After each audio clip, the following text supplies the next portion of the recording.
Magandang araw sa inyo mga kaibigan. Itong ating almusalita sa araw na ito. Ang ebanghelyo natin ngayon ay Matthew 5:43-48. Sabi ni Jesus sa ebanghelyo, something very beautiful.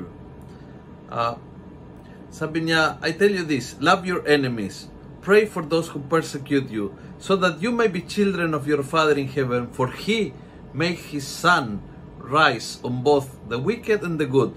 He give rain to both the just and the unjust. Yung trato ng Diyos ay pare-parehas.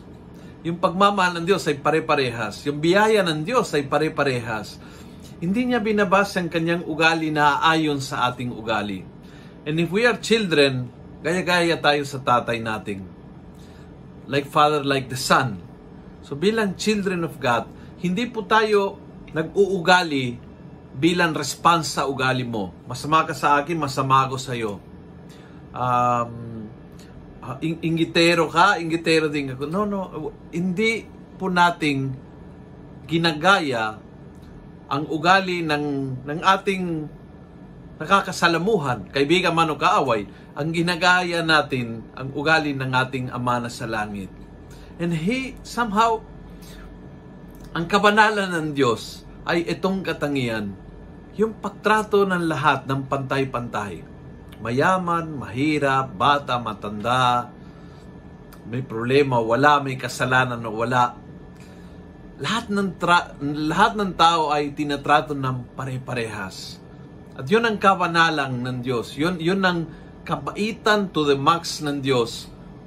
At kapag tayo ay mga anak ng Diyos, ito pong ating ugali. Kaya subukan natin ngayong araw na ito. Subukan natin ngayong Martes na ito, lahat ng tao na nakakasalamuhan nating ma-encounter nating throughout the day, pare-parehas ang trato. Ngiti sa isa, ngiti sa isa. Binabati ang isa, binabati din ang isa. Kahit ito ay my best friend and this one is my best enemy. But pare-parehas. Dahil ang aking ugali ay hindi response sa ugali mo, kundi ang aking ugali ay paggaya sa ugali ng aking Amang nasa langit. Kung nagustuhan mo ang video ito, pass it on. Punuin natin ang good news sa social media. Gawin natin viral, araw-araw ang salita ng Diyos. God bless.